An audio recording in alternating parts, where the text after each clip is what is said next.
तो दोस्तों भारत के ऊपर लगा एक बहुत बड़ा इल्जाम। बेसिकली अगर देखा जाए तो कई सारे मीडिया हाउसेस की तरफ से अब भारत के ऊपर एक ऐसा इल्जाम लगाया जा रहा है जिसके लिए चाइना असल में काफी हद तक बदनाम भी है। बेसिकली यहाँ पे जिस इल्जाम को लगाया जा रहा है वो है दूसरे देश के इंटेलेक्चुअल प्रॉपर्टी राइट, मतलब दूसरे देश के टेक्नोलॉजी को चोरी करने को लेके। अब दोस्तों आप लोगों को पता होगा कि कुछ दिन पहले भारत की तरफ से अपने LRSAM मतलब long range surface to air missile project, जिसे कि प्रोजेक्ट कुश कहा जाता है, उसके बारे में जानकारी दिया गया था। और दोस्तों इसके रेंज और उसके क्षमता को लेके बताया जा रहा है कि ये S-400 के क्षमता के बराबर होगा। और यही प्रोजेक्ट को लेके भारत के ऊपर अब इल्जाम लगाया जा रहा है। इल्जाम ये है कि भारत के द्वारा प्रोजेक्ट कुश के लिए, मतलब अपने LRSAM प्रोजेक्ट के लिए रशिया के S-400 के टेक्नोलॉजी को चोरी किया गया। और कुछ मीडिया हाउसेस में बताया जा रहा है कि भारत असल में S-400 के रिवर्स इंजीनियरिंग करके अपने खुद के देसी S-400 बना रहा है। दोस्तों हाल ही में bulgarianmilitary.com नामक एक वेबसाइट जो कि मिलिट्री न्यूज को लेके फेमस है, उसके तरफ से अपने एक आर्टिकल में जानकारी दिया गया है कि भारत के जो प्रोजेक्ट कुश है, मतलब long range surface to air missile के जो प्रोजेक्ट है वो असल में कुछ और नहीं बल्कि S-400 मिसाइल, मतलब रशिया से भारत के द्वारा जो मिसाइल सिस्टमों को खरीदा गया है उसके ही रिवर्स इंजीनियरिंग प्रोडक्ट है। यहाँ पे दोस्तों आप लोगों के जानकारी के लिए बता दूं कि कुछ दिन पहले ही भारत की तरफ से प्रोजेक्ट कुश को लेके पब्लिकली जानकारी दिया गया है। और रिपोर्ट में यह भी दावा किया जा रहा है कि गवर्नमेंट की तरफ से भी प्रोजेक्ट कुश को लेके अनुमति दिया जा चुका है और जल्द ही ये जो मिसाइल है ये तैयार हो जाएगा और शायद साल 2027-28 तक इन मिसाइलों को इंडियन आर्म फोर्सेस के बेड़े में भी देखा जाए। अब दोस्तों भारत की तरफ से इतना बड़ा डेवलपमेंट किया जा रहा है जो कि कई सारे वेस्टर्न देशों की तरफ से भी अब तक करना संभव नहीं हो पाया, तो ऑब्वियसली कई सारे देशों के अंदर इसे लेके चिड़न और जलन तो अवश्य होगा। पर bulgarianmilitary.com में इस तरीके के आर्टिकल आएगा ये कभी मैं सोच नहीं सका था, क्योंकि ज्यादातर bulgarianmilitary.com में भारत के सफलता और भारत के प्रयासों को लेके ही आर्टिकलों को छपा जाता है और कभी इस तरीके के नेगेटिव आर्टिकल नहीं आया। और दोस्तों bulgarianmilitary.com के आर्टिकल में भारत के कई सारे मीडिया हाउसेस के हवाला देते हुए बताया गया है कि ये जो long range surface to air missile project या फिर कहे तो प्रोजेक्ट कुश है, इसका डेवलपमेंट भारत के गवर्नमेंट के संस्था defence research and development organisation की तरफ से किया जा रहा है। और यह भी दावा किया जा रहा है कि प्रोजेक्ट कुश के अंतर्गत जो मिसाइलों को बनाया जाएगा वो असल में 350 किलोमीटर दूर तक टारगेटों को निशाना बना सकेगा। इवन लो विजिबल टारगेट मतलब स्टेल्थ टारगेट तक को निशाना बनाने का क्षमता इन मिसाइलों के पास होगा। इवन दोस्तों इन रिपोर्टों में यह भी दावा किया जा रहा है कि शायद बैलिस्टिक मिसाइल तक को निशाना बनाने का क्षमता इन मिसाइलों के पास हो। दोस्तों bulgarianmilitary.com के रिपोर्ट में यह भी दावा किया जा रहा है कि ये जो भारत के प्रोजेक्ट कुश है या फिर कहे तो LRSAM प्रोजेक्ट है, ये असल में S-400 मिसाइल डिफेंस सिस्टम्स के ही इक्विवेलेंट होगा, मतलब उसी के ही तरह काम कर सकेगा। वहीं पे रिपोर्ट के मुताबिक यह भी दावा किया जा रहा है कि साल 2027-28 तक इसके प्रोटोटाइप भी बनके तैयार हो जाएगा और इस प्रोजेक्ट के लिए कम से कम $2.5 बिलियन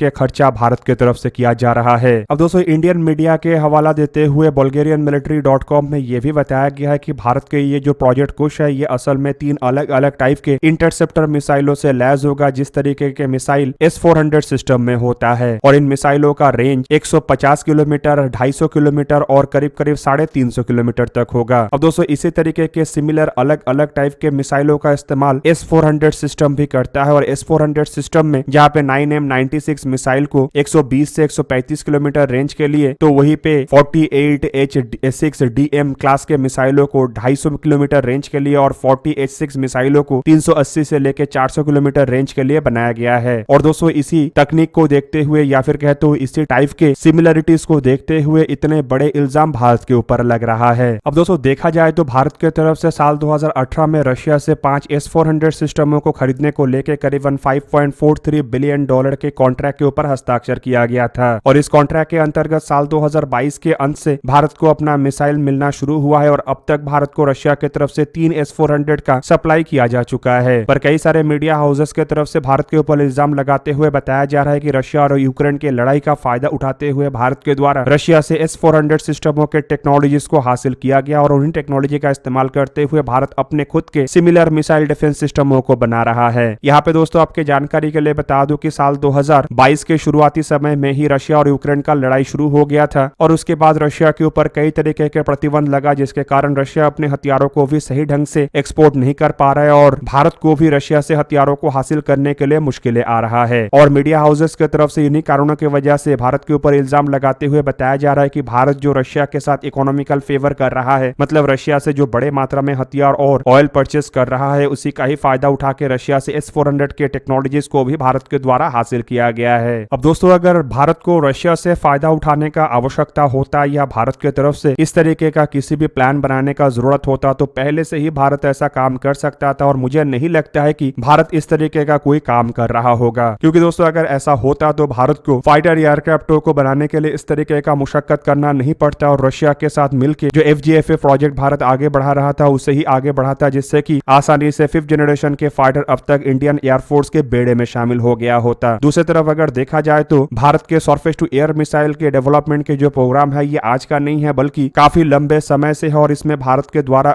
कई तरीके के सफलताओं को हासिल किया जा चुका है। और दोस्तों सरफेस टू एयर मिसाइल के डेवलपमेंट के जो प्रोग्राम है वो छोटे छोटे स्टेप के तहत भारत की तरफ से आगे बढ़ाया गया है, जिनमें सबसे पहले आकाश मिसाइल और उसके बाद QRSAM जैसे मिसाइलों को लेकर भारत को सफलता मिला है, जो कि काफी शॉर्ट रेंज के एयर डिफेंस मिसाइल है। जबकि इसके अलावा भारत की तरफ से इजराइल के साथ मिलकर भी बराक 8 और MRSAM जैसे प्रोजेक्टों को भी बनाया गया है। और दोस्तों भारत अपने खुद के बलबूते पे लंबे समय के प्रयास के बाद बैलिस्टिक मिसाइल डिफेंस प्रोग्राम के अंतर्गत भी फेज 1 को कंप्लीट कर चुका है, जहां पे कि इंडो एटमोस्फेरिक और एक्सो एटमोस्फेरिक दो अलग अलग टाइप के मिसाइल है। और दोस्तों इन इंटरसेप्टरों का भी इस्तेमाल भारत एयर डिफेंस के लिए कर सकता है। ऐसे में दोस्तों भारत के पास अगर खुद का बैलिस्टिक मिसाइल डिफेंस शील्ड और उसके अंतर्गत बनाया गया अलग अलग इंटरसेप्टर मिसाइल है, तो ऐसे में भारत के ऊपर S-400 को कॉपी करने का जो इल्जाम लगाया जा रहा है ये केवल बेबुनियाद इल्जाम ही है, क्योंकि दोस्तों ऑलरेडी भारत की तरफ से कई तरीके के अलग अलग रेंज के एयर डिफेंस मिसाइलों को और एयर डिफेंस सिस्टमों में इस्तेमाल होने वाले लंबे दूरी के रडारों का डेवलपमेंट किया गया है। और अब अगर इन सभी टेक्नोलॉजी को एकत्रित करके एक नए सिस्टम को बनाया जा रहा है तो ये भारत के पूर्व के प्रयासों के अंतर्गत ही हो रहा है, ना कि किसी देश के टेक्नोलॉजी को चोरी करके या टेक्नोलॉजी को खरीद के बनाया जा रहा है। दूसरी तरफ दोस्तों अगर रिवर्स इंजीनियरिंग के माध्यम को देखा जाए तो चाइना इसमें सबसे अधिक एक्सपर्ट है। चाइना की तरफ से लंबे समय से रशिया के टेक्नोलॉजीज को हासिल करके उसे रिवर्स इंजीनियरिंग करके अपने हथियारों को बनाया जा रहा है, जिनमें चाइना के एयर डिफेंस सिस्टम से शुरू करके चाइना के फाइटर एयरक्राफ्ट इवन जहाज से शुरू करके सबमरीन तक शामिल है। ऐसे में दोस्तों कई सारे वेस्टर्न प्लेटफॉर्म ऐसे है जो कि चाइना के ऊपर इल्जाम तो नहीं लगाता है, लेकिन भारत की तरफ से अगर अपने खुद के बलबूते पे कोई हथियारों का डेवलपमेंट किया जाता है तो उसे क्रिटिसाइज करने के लिए इस तरीके के बेबुनियाद इल्जाम लगाया जाता है। अब दोस्तों कई सारे लोगों को ये लग सकता है कि अचानक से भारत की तरफ से इतने तेज रफ्तार में किस तरीके से अपने S-400 जैसे ताकतवर तरीन मिसाइल डिफेंस सिस्टमों को बनाया जा सकता है। तो उनके जानकारी के लिए बता दूं कि भारत आज से सरफेस टू एयर मिसाइलों के ऊपर काम नहीं कर रहा है, बल्कि भारत कई दशकों से इसके ऊपर काम कर रहा है। और बैलिस्टिक मिसाइल डिफेंस शील्ड को बनाने के लिए तो भारत को करीब करीब 2 दशक का समय लग गया। और दोस्तों इस दरमियान भारत की तरफ से जिन अचीवमेंटों को हासिल किया गया उन सभी अचीवमेंटों को एकत्रित करके ही ये S-400 जैसे ताकतवर तरीन LRSAM या फिर कहे तो प्रोजेक्ट कुश के डेवलपमेंट किया जा रहा है। और दोस्तों ये डेवलपमेंट के लिए भी कम समय नहीं लगा बल्कि काफी अधिक समय लगा है, लेकिन हमें ये कम समय इसीलिए लग रहा है क्योंकि प्रोजेक्ट लगभग अनुमति मिलने के बाद ही इसके बारे में खुलासा हुआ है। और दोस्तों खुलासा तब किया गया है जबकि प्रोजेक्ट लगभग तैयार होने के कगार पे है, और बताया जा रहा है कि साल 2028-29 तक शायद इसे तैयार भी कर लिया जाए। वहीं पे दोस्तों आप लोगों के जानकारी के लिए ये भी बता दूं कि रशिया भी इतने बेवकूफ देश नहीं है कि वो अपने सबसे खतरनाक तरीन और सबसे अधिक एक्सपोर्ट होने का संभावनाएं वाले मिसाइलों को किसी अन्य देश को दे दे। इवन रशिया भी ऐसा बेवकूफी कभी नहीं करेगा कि वो भारत या किसी अन्य देश को S-400 के टेक्नोलॉजी दे, क्योंकि इस तरीके के मिसाइल का डिमांड पूरा दुनिया में सबसे अधिक है। और रशिया यूक्रेन लड़ाई थमने के बाद फिर से रशिया को एक बार S-400 को बड़े मात्रा में एक्सपोर्ट करने का मौका मिलेगा। लेकिन दोस्तों अगर रशिया इन मिसाइलों के टेक्नोलॉजी किसी अन्य देश को दे देता है तो इससे रशिया के ही खुद का नुकसान होगा। ऊपर से बीते 70 साल में भारत के द्वारा रशिया से इतने बड़े मात्रा में हथियारों को परचेज किया गया है, लेकिन रशिया आज तक भारत को जेट इंजन के टेक्नोलॉजी फाइटर जेट बनाने का टेक्नोलॉजी तक नहीं दिया है। तो ऐसे में ये भी कहना काफी गलत होगा कि S-400 जैसे खतरनाक तरीन मिसाइलों के टेक्नोलॉजी रशिया इतनी आसानी से भारत को दे देगा। तो दोस्तों आप लोगों को क्या लगता है कि भारत के ऊपर इतना बड़ा इल्जाम विदेशी मीडिया हाउसेस की तरफ से क्यों लगाया जा रहा है? कमेंट करके अवश्य बताइए। दोस्तों आज के इस वीडियो को यही करते समाप्त, किसी और एक दिन किसी और एक वीडियो में मिलेंगे। तब तक के लिए जय हिंद, वंदे मातरम।